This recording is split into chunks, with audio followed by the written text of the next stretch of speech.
Here we are at the start of a new school year, and really there's a kind of a shift that goes on at this time of the year. I remember myself as a young person, when school started, there was a shift. Something in the dynamics of summer is over, and sort of the realities of life tend to hit everyone, even if you don't have school children, or you don't go to school every day. Something shifts in the culture. Summer vacation is over. And we have to go back to work with more of an intense time frame, I would say. I know everything starts to happen in the month of September. All the meetings start. And we know the countdown is on towards the end of the year. It's not that long. And we'll be in December, and then everything has to be tidied up. For those going back to school, whether pupils or teachers, there can be a lot of mixed emotions present. Fears in starting it all. And parents, even though some of your kids aren't here for this, remember they may be afraid. There's all kinds of unknown things about going to school, and that brings out all of our insecurities. Will I be able to do it? I mean, I remember as a college kid taking courses and thinking, can I make this course? Will I make it through? And do I have everything that I need? Pretty soon all the stores will be full of people clutching pencils and folders and things to make sure one has everything that one needs. And will the rest of my classmates like me? That's a big question. For those who have been in school before, starting a new year brings up old fears. Even if you're new, like the little ones starting school, they have fears. But older ones have fears too, like, what if I still have trouble in math or learning French? Will I still have all that problem? Does Tom have trouble learning French? I just saw Mother look at Tom there. What if I don't like my teacher? Or worse, what if my teacher doesn't like me? What if I'm still mobbed by kids at school? I know some of you as parents have told me about some of this. The question is, will this happen again this year? What if I am put in a negative place on social media? That's even worse. Everybody then would know. And for teachers beginning a new year, there are also fears. You can tell me, teachers, if I'm right or not afterwards. What if my classes are filled with kids who simply don't want to learn the subject I'm teaching, for example? Or what if the students don't like me, make fun of me behind my back, or worse, load up negative updates in a social media platform somewhere? And then there's the rest of us who aren't maybe involved in school. Fall brings an increase in work. Always there's more meetings. I mean, in a week's time, I have a pastor's conference, Monday in a week. That takes up a whole week of September, just like that, vanishes. Or there's pressure to finish up work before the end of the year comes around. This year, even more things make us feel on high alert. Will my firm be able to pay the energy costs, and is my job going to be secure? Will we have enough as families, as couples, as individuals to manage increased costs for food, energy, and everything else? There are many anxieties this fall which we did not have a year ago. Just think of it. A year ago, there was no war. School started, yeah, but we weren't in a war. We were in a pandemic, and we were beginning to think, nah, yeah, pandemic. Well, we still have pandemic. That's why we still have these on and off and on and off. On here, off some, you know, the whole routine. We're still not out of that, but we have this war that's changed everything. And there are many shifts, therefore, and many people don't know what will really happen in the future and how we'll all manage. Maybe a year from now, we will look back and say, oh, if we could only go back a year ago, that was pretty lucky stuff back then. Who knows? So this phrase that we're looking at tonight, grace to begin again, is not a phrase, but a sheer necessity for us. In grace, we find the grit to live. For in grace, we discover that God is present. Grace reminds us God is present. He's not absent from us in our new circumstances or in any circumstances. And we have a verse that you all received tonight, Psalm 139:5, but tonight verses 1 to 5 is our text. Psalm 139, 1 through 5. And I want to read this in a moment to us. We saw that first verse for the children, beginning school for the first graders, and I hope you really use that card to write down all the names of the kids in the church. The older ones, the little ones, and use that as a prayer card for the kids of the church. We've promised by standing around them several times in the past year, we've committed ourselves to praying for them. I mean, I pray for all the adults, the adult kids, the ones in our 20s who aren't here tonight. I pray for them almost every day. Why? Some of them are traveling, some of them are here, but life is challenging for all of our young people. Life is challenging for people in school, in the upper grades, and for the lower grades. It is a challenging time. I would want people to pray for me. So let us commit ourselves to praying for them. And for all the teachers, you may add their names on that card too. And here's the words from Psalm 139, 1 to 5. O Lord, you have examined my heart, and you know everything about me. You know when I sit down or stand up. You know my thoughts, even when I'm far away. You see me when I travel, and when I rest at home. You know everything I do. You know what I'm going to say, even before I say it, Lord. You go before me and follow me. You place your hand of blessing on my head. Well, we did that for the kids, the little ones tonight. A hand of blessing. Well, one of the questions first graders might get, and we often get it when we meet people for the first time, is, where do you live? And I wonder if the first graders could tell anybody their home address. What do you think? Do you think the first graders could say, I live on street so-and-so? Maybe Nino and does Pascal, could he tell us? Okay, some of them have picked up that, but I could imagine some kids would be like, well, I know where I live, but I can't tell you where I live. You know, I don't know the address. What's interesting here in this psalm is that God knows where I live. This word know shows up 5 times in these 5 verses.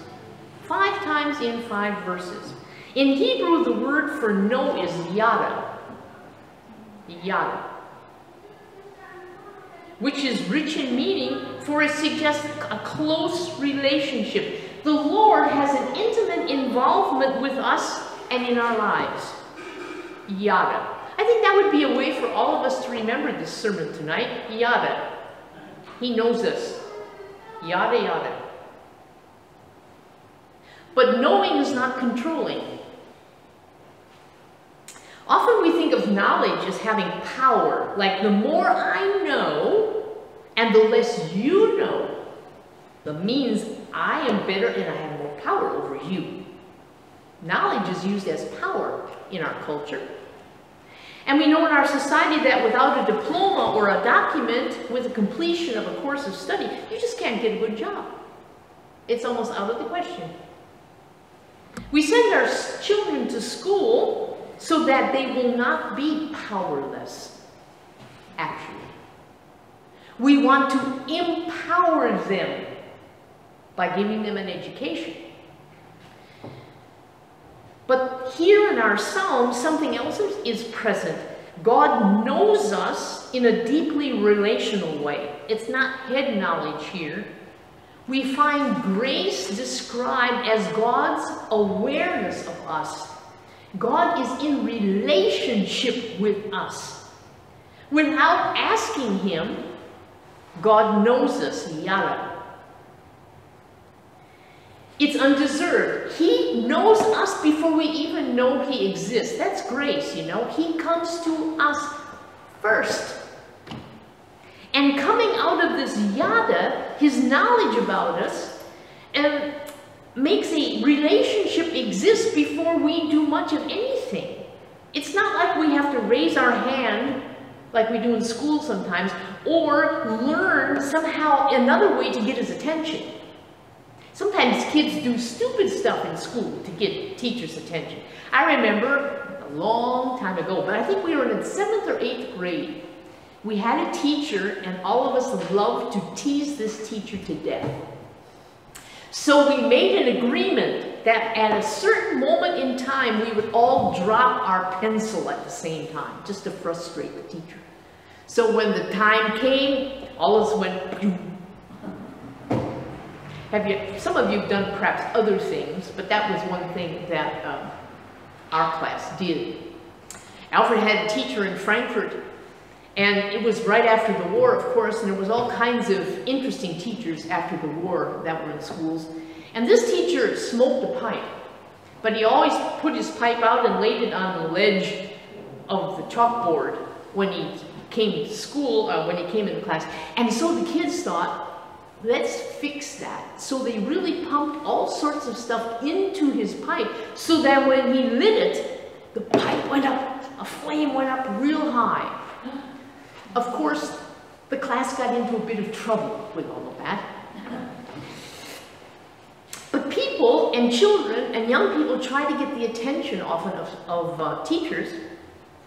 And you know, we don't have to get good grades first to get God's attention. It's not like we have to reach a certain level of performance before God recognizes us on the planet. You don't have to give a good report. You don't have to write a paper for God that says, my life, and then have Him approve it. He understands us before we can even open our mouths. The Lord already has a deep yada about us. And we're offered relationship, think about it, without our efforts to initiate such intimacy. We don't have to earn God's relationship with us. He already offers us relationship because He knows us. Isn't this freeing? Even for children to understand. I think it's the worst thing you can do is say, watch out, God's going to get you if you don't do this. Don't do that, please, to your kids. Don't do that.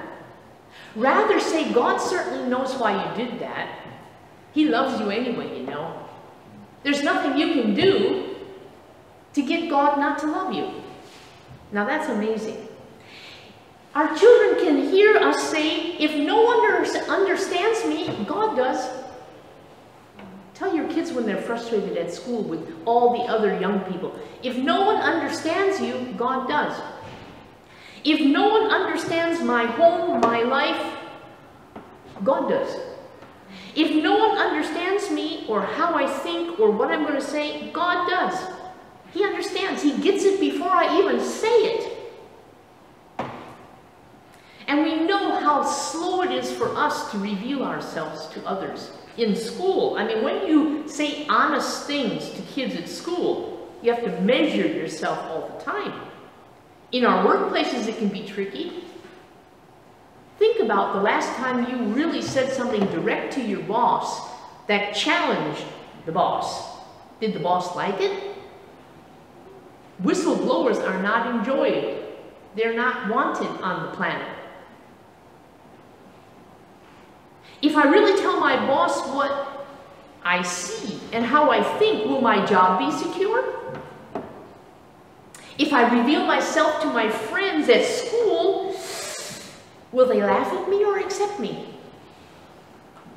No matter who we are, these sorts of questions plague us, don't they? Or am I the only one that thinks about such things? Even in our closest relationships, we often have to hide our true selves. I mean, do you reveal your whole self to any one person? Have you done that? Or do you hide some things back because you don't think the other person can manage what you have to say? It's an interesting question. So there is a freeing sense to these verses of Psalm 139. Someone knows me and does not reject me. Ah, happy day. Oh, happy day. Someone knows me and doesn't say, exit, stage left. The Lord knows everything because he has examined the psalmist's heart. He knows, yada, what lies in the inner center of the psalmist, and he knows what's in your inner center. He knows your gut level feel. Our location is known, whether we sit or stand. Our thoughts are known, even when we're not at home. Our traveling on the road is known. The Lord knows where we are. It's not like he's after their controlling, though. He just knows it. And when we finally get back home, he knows we're there because he's there to meet us. The thoughts we have and the words we form are known to God in advance. There's a high level of intimacy here. Now, the children are blessed and gone, but we as adults left here might ask, am I glad that God knows me so well? Does that make me feel happy that God knows me that well? It could be a bit scary, of course. If God really, really, really knows me, then he really knows all the stuff of my life. Later on, there are verses suggesting that the psalmist wanted to flee, and yet the psalmist admits, I can never escape from your spirit. So why do we want to escape? Why do we want to flee grace? Why do we want to avoid the love of God? And here we find our true dilemma, I think. God means it well with us, but we don't really believe it. I've had those kind of conversations with people. They really don't believe God means it well with them, that God's good. They really can't quite, they're not quite sure. And God loves the person we are. But wait a minute, we don't really love ourselves. God has all that we need to live well, but often we want to do it our way. God has adequacy and abundance for us, but we prefer living by the laws of scarcity. So this relational tension exists, really. Even though God is good and his love endures forever, and he really means it well with us, and he has the best way for us, we still don't quite believe it. We're not quite sure. And that affects how we live. God's complete yada about us and our wanting to hide from him is in this mix in our relationship with him.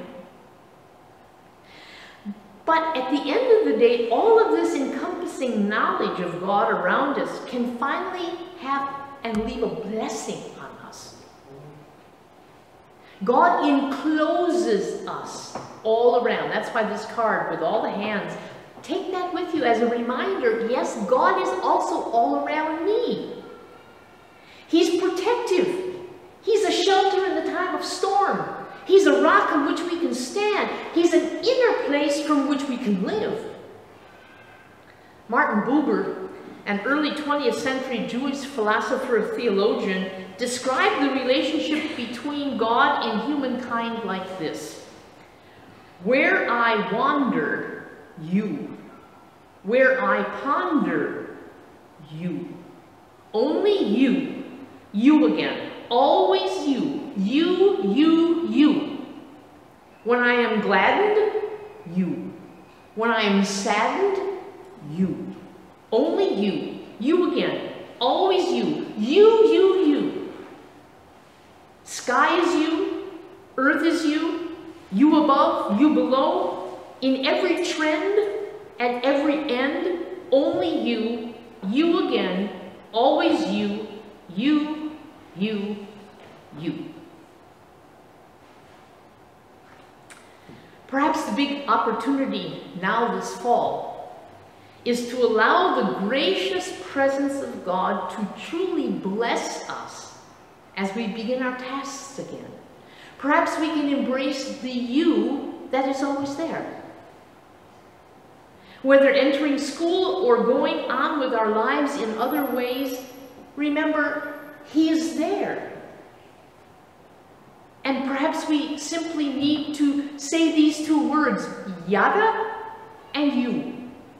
Yada and you. The you meaning God. The yada, his knowing us. Yada, yada, yada. I'd like you to remember that word. He knows my name. We sing that song sometimes. He knows me. He wants to lay his hand on my head to bless me. Yes, me. Yes, you. In taking communion together tonight, and it's an open communion, everybody's allowed to participate who really wants to, receiving the you. Take the elements with this sense of blessing. He knows me, yada. He loves me. He gave his life for me.